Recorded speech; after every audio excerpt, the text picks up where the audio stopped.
मैंने तो कोई तैयारी नहीं की थी, मैं तो ऐसे ही देने आई थी। मैं सिलेक्टेड हूँ पहले से ही, तो मैंने कौन से बैच से? 2021 से सिलेक्टेड हूँ। हाँ CGL। अच्छा, तो फिर क्यों?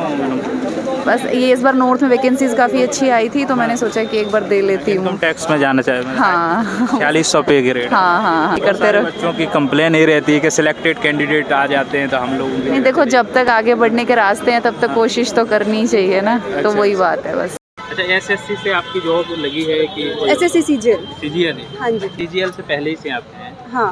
अच्छा, तो अभी फिर से एग्जाम देने का क्या पर्पस? For higher post. अच्छा, हायर पोस्ट।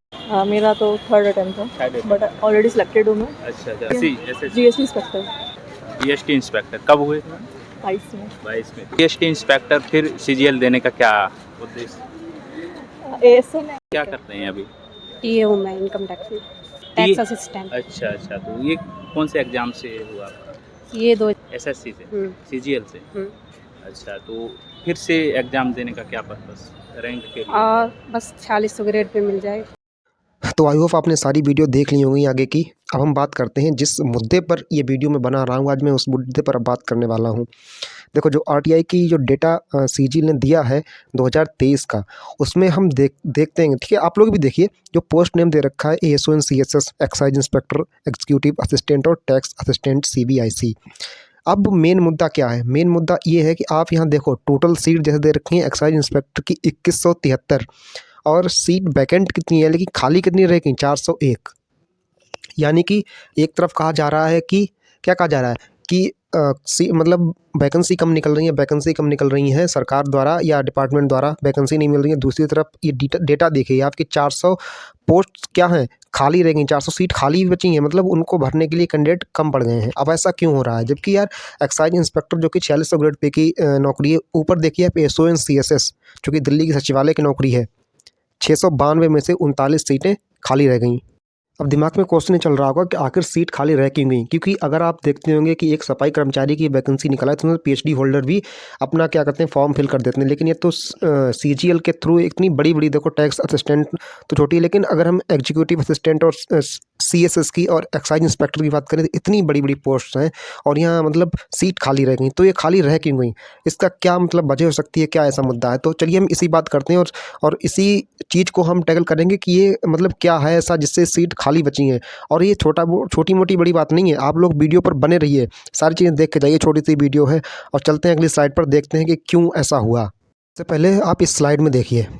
इस स्लाइड में देखने वाली बात यह है कि जो CGL मेंस हुआ 2024 वाला, अभी बहुत लोगों ने दिया होगा, उसमें जो अपीयर्ड कैंडिडेट थे, यानी कि जो CGL 24 हुआ उसमें 2023 के कितने 5171 कैंडिडेट थे, जो कि 2023 में ऑलरेडी सिलेक्टेड थे, और 17,927 कैंडिडेट ऐसे थे 2022 वाले पेपर से क्या थे, सिलेक्टेड थे। अब खुद सोचिए आपकी जो बंदा मतलब सिलेक्टेड है, सिलेक्टेड छोड़ो, जो बंदा मेंस में बैठ रहा है, यानी कि वो प्री क्लियर करके आया होगा, मतलब जो बच्चे मेंस में बैठे हैं वो 160, 165, 170 ऑलरेडी नंबर लाके, यानी कि इतने नंबर लाएं तभी तो मेंस में बैठे हैं वो। और वो हैं कौन? वो बंदे वो हैं, अब खुद सोचो, वैकेंसी निकलती है 15-16 हज़ार, बहुत ज़्यादा 18,000। अब तो आप सोचो 18,000 वैकेंसी में से 17 और 5 22 और लगभग 23,000 प्लस बंदे तो ऐसे बैठ गए जो कि सिलेक्टेड थे। देखो, अगर हम लेवल वाइज बात करें तो एक होता है जो कि फ्रेशर होता है, जो बिल्कुल तैयारी शुरू से शुरू करता है। उससे ऊपर होते हैं रिपीटर, जो कि 2-3-4 साल से तैयारी कर रहे होते हैं। उनका कुछ सब्जेक्ट्स बहुत अच्छे होते हैं जो कि उन्हें पढ़ने नहीं पड़ते हैं, उनकी कमांड पहले से उन पे होती है। लेकिन उनसे भी ऊपर होते हैं जो कि ऑलरेडी सिलेक्टेड हैं। सिलेक्टेड का मतलब है कि आपके चारों सब्जेक्ट अच्छे हैं, टाइपिंग भी अच्छी है, सब कुछ सही है आपका। अब आपको सोचो कि रिपीटर बैठते हैं, और उसके अलावा रिपीटर से कितनी ज़्यादा संख्या में बताओ, यहाँ आप खुद देख सकते हो कि 5,000 और 17,000, ये करीब 22-23 के करीब सिलेक्टेड कैंडिडेट बैठ गए। अब सिलेक्टेड कैंडिडेट अगर इतने बैठेंगे तो फिर जो फ्रेशर है वो कहाँ जाएगा, उसका सिलेक्शन कैसे हो पाएगा? और अब ये तो आपने देख लिया कि इतने मतलब बैठे हैं जो कैंडिडेट 2022 और 23 में सिलेक्टेड थे, वो 23 में मतलब 24 में बैठे हैं मेंस में। इसमें से मेंस में पास भी हुए होंगे बहुत से बच्चे, और उन्होंने क्या क्या किया होगा कि डीबी भी दिया होगा अपना, लेकिन कुछ ने क्या किया होगा कि अपनी मतलब सीट ही छोड़ दी होगी। क्लियर करने के बाद क्या किया होगा कि ज्वाइनिंग ली ही नहीं होगी। और क्यों नहीं ली होगी ज्वाइनिंग, उसका भी रीज़न समझेंगे, लेकिन उससे पहले आगे की आप स्लाइड देखिए। अब देखिए अगली स्लाइड में बहुत इंपॉर्टेंट है जो रिपीटर्स सीजीएल 2022 और 24 के। अब देखो पोस्ट नेम दे रखा है जैसे postal assistant, tax assistant, number of candidate appeared. आप पहली जो लाइन है उसमें देखिए 19,676 जो भी मतलब कैंडिडेट थे पास हुए थे कितने 22 मान लो कि आप टैक्स इनकम टैक्स में हैं, मतलब आपने एग्ज़ाम दिया उसमें से 20,000 लोग सिलेक्ट हो गए, ठीक है। तो 20,000 में से क्या हुआ 10,086 दोबारा से 24 में क्या एग्ज़ाम में अपीयर हुए। अब आपको सोचो ये अपीयर क्यों हुए। जैसे हम बात करें टैक्स असिस्टेंट की, तो टैक्स असिस्टेंट वाले क्या सोचते हैं कि मान लो हमारी ग्रेड पे कम है तो अगर हमें मतलब इनकम टैक्स मिल गया, जीएसटी इंस्पेक्टर हम बन गए, एक्साइज इंस्पेक्टर बन गए या ईएसओ बन गए तो हमारे 4600 ग्रेड पे हो जाएगी। तो अब सोचो 20,000 में से जो 20,000 पास आउट हुए थे उनमें 10,000 फिर से बैठ गए, और 10,000 में से आप सोचो अगर मान लो अगर 7,000 या 8,000 को फिर से पोस्ट असिस्टेंट या जो भी है टैक्स असिस्टेंट की पोस्ट दोबारा से मिल गई, उनकी मनचाही पोस्ट उन्हें नहीं मिली, तो वो क्या करेंगे, वो भाई मतलब ज्वाइनिंग तो नहीं लेंगे ना, क्योंकि उनकी सीनियरिटी लूज हो जाएगी, तो वो तो लेंगे नहीं, तो वो क्या करेंगे उस सीट को छोड़ देंगे। अब वो सीट हो गई बेकार, हो गई। ऐसे ही आप देखो TA in CBDT, auditor, CAG, accountant, GST inspector, और जीएसटी इंस्पेक्टर की तो अच्छी पोस्ट है तो आप उसको छोड़ो। आप यहाँ देखो एएसओ एंड सीएसएस आपको दिख रहा होगा 1 2 3 4 5 नंबर 6 पे एएसओ एंड सीएसएस। देखो आप 692 कैंडिडेट में से 469 कैंडिडेट फिर से अपीयर हुए। अब आप खुद सोचो कि इनको अपीयर होने की ऐसी क्या मतलब वजह थी जो अपीयर हुए, क्योंकि एएसओ मतलब सीएसएस वालों को तो पता है कि ना उनको दिल्ली ही मिलेगा, लेकिन ये फिर से क्या हुआ कि अपीयर हुए। तो अब ये सारी चीज़ें हैं। अब ऐसे ये लोग मतलब दोबारा अपीयर होते हैं तो इनसे क्या होता है कि अब इनको, अब जैसे कोई है मान लो चेन्नई जोन में है, उसने फिर से एग्जाम दिया, अब उसे फिर से चेन्नई जोन ही मिल गया तो वो तो मतलब ज्वाइनिंग नहीं करेगा। अब ज्वाइनिंग लेगा नहीं तो सीट बेकार हो गई, सीट बेकार होगी तो एक फ्रेशर बच्चा उसको भी नहीं मिली और उनने भी सीट छोड़ दी। तो वो क्या हुआ, इससे क्या हो रहा है अब मतलब निकल के ये आ रहा है, मतलब ओवरऑल की लग रहा है कि मतलब वैकेंसी कम है, ठीक है। सरकार भर्ती नहीं निकाल रही है डिपार्टमेंट में, मतलब सीट खाली ही नहीं है, मतलब इतने लोग भरे पड़े हैं, लेकिन एक्चुअल में है क्या कि सीट खाली रह जा रही हैं, जितनी भी वैकेंसी निकल रही हैं उतनी भी पूरी नहीं हो पा रही, और वो क्यों नहीं हो पा रही उसका रीज़न ये है।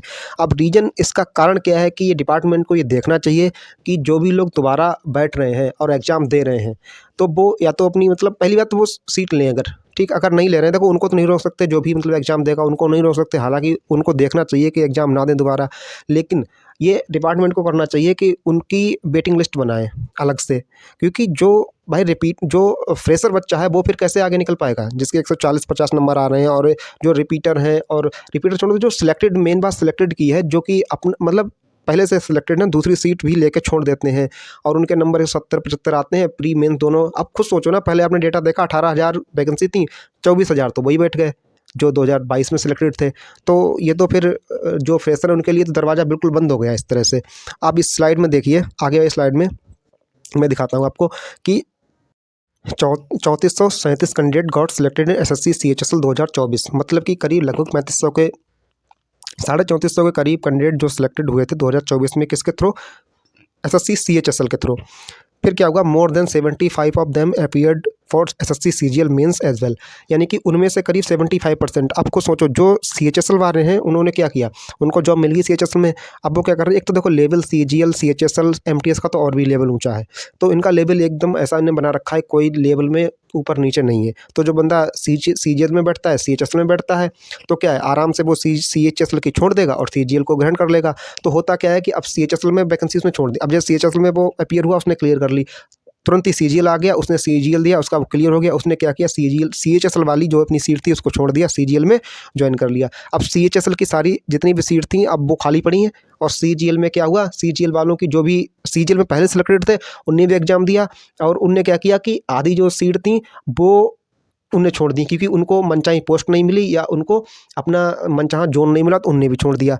अब हुआ क्या, कुछ सीट तो उसमें चली गई जो पहले सीजीएल में सिलेक्टेड थे, रही बची सीट किसने ले ली, जो सीएचएसएल में सिलेक्टेड थे उन्हें ले ली। ऐसे ही एमटीएस वाले करते हैं कि एमटीएस छोड़ दिया, सीएचएसएल में आ गए, सीजीएल में आ गए। तो होता क्या है कि वही लूप चलता रहता है, घूम फिर के वहीं, मतलब जो सिलेक्टेड है इधर उधर पीछे, जैसे रेलवे वाले बहुत देते हैं, ये तो सीजीएल वाले तो मतलब 30 से 40% हैं, रेलवे वाले हो गए, सीएचएसएल वाले हो गए, एमटीएस वाले हो गए, ये बहुत एग्जाम देते हैं, ये बहुत एग्जाम देते हैं सीजीएल के लिए कि अच्छी ग्रेड पे भाई नौकरी मिल जाए, थोड़ा भौकाल बन जाए। तो वहीं लूप चलता रहता है, घूम फिर के वहीं, और ये मतलब पूरा एकदम ट्रैप कतई है नए बच्चों के लिए। नए बच्चों को मौका ही नहीं मिलता है जो कि वो अपना मतलब एग्ज़ाम थोड़ा अगर, क्योंकि देखो नए बच्चे की नंबर वही आते हैं 150 हो गए, 55 हो गए, बहुत ज़्यादा 140, 45, 50, 55, जो एकदम फ्रेशर है, इसने साल 6 महीने तैयारी की है। और होता क्या है कि इसी लूप में फंसकर उसका होता नहीं है, फिर कहते हैं कि कट ऑफ हाई जा रही है, कट ऑफ हाई जा रही है, और कट ऑफ हाई जाने का यही रीज़न है, इसीलिए सिलेक्शन नहीं हो रहे नए बच्चों के। और वही लूप घूम रहा है, वही बच्चे फिर से बैठ रहे हैं, वही बच्चे फिर से बैठ रहे हैं, फिर से बैठ रहे हैं, उन्हें कोई प्रेशर भी नहीं है। और जो CHSL वाले वो CGL में जा रहे हैं, MTS वाले CHS में जा रहे हैं। बस ऐसे ही घूम फिर के पूरा लूप चल रहा है, नए बच्चों को जगह नहीं मिल रही है। तो ये बहुत ज़्यादा डेंजरस है उन बच्चों के लिए जो कि नए बच्चे हैं, अभी तैयारी में फ्रेशर हैं अभी, क्योंकि ये बहुत डेंजरस है, क्योंकि उनको मौका मिलेगा ही नहीं इस तरह से। जो सिलेक्टेड पहले से ही हैं वो उनका होता रहेगा, घूम फिर के वही चलते रहेंगे। अब खुद सोचो, जो बच्चा मतलब पहले सिलेक्टेड है उसने तैयारी नहीं की बिल्कुल, ठीक। आप खुद सोचो, पहली जो स्लाइड थी उसमें देखा आपने होगा वीडियो में कि उस लड़की ने बिल्कुल तैयारी नहीं कर रखी थी और उसके 163 नंबर आए प्री में। जहाँ बच्चे साल 2 साल तैयारी करने के बाद प्री में 163 नंबर नहीं ला पाते हैं, उनके 163 नंबर वैसे ही आ रहे हैं, क्योंकि उनकी वैसे तैयारी है, वो थोड़ा बहुत पढ़ते रहते हैं। पहले ही वो 4-5 साल घिसे होंगे अपने एग्ज़ाम देने से पहले, और उसके बाद 4-5 साल फिर हो गए, तो उनका तो इतना पहले से बेस है कि 160-65 नंबर आसानी से आ जाते हैं। और वो क्यों दे देते हैं? चलो कुछ नहीं है, तो वैकेंसी अच्छी थी तो मैंने फॉर्म भर दिया, फिल कर दिया, शायद 4600 ग्रेड पे की नौकरी मिल जाएगी। तो ये सारी चीज़ें हैं। मतलब 95% अभी एक सर्वे में मतलब आया था कि 95% सीट्स वही बच्चे ले जाते हैं जो पहले से सिलेक्टेड हैं, केवल 5% सीट्स बचती हैं। और वो जो 5% सीट है उन्हीं के लिए चलता रहता है, जो फ्रेशर्स हैं उनमें चलता रहता है। उनमें से जो बहुत ज़्यादा जिसकी अच्छी तैयारी है उनमें से किसी के भी मतलब 2-4 के ऐसे ही नंबर आ जाते हैं भाई, वो क्लियर कर लेते हैं, नहीं तो ऐसे बच्चे पछते रहते हैं। और होता रहता है कि cut off high, cut off high, cut off high, कुछ पता नहीं चलता है चल क्या रहा है। तो एक्चुअल रीज़न ये है। तो दोस्तों, इसी तरह की वीडियो के लिए हमारे चैनल को सब्सक्राइब करें। और आपको अगर किसी तरह की और भी जानकारी चाहिए हो, किसी को तैयारी में प्रॉब्लम आ रही हो, किसी सब्जेक्ट के बारे में कुछ पूछना हो, जानकारी लेनी हो, तो आप नीचे कमेंट करें और वीडियो को लाइक करें। तब तक के लिए धन्यवाद।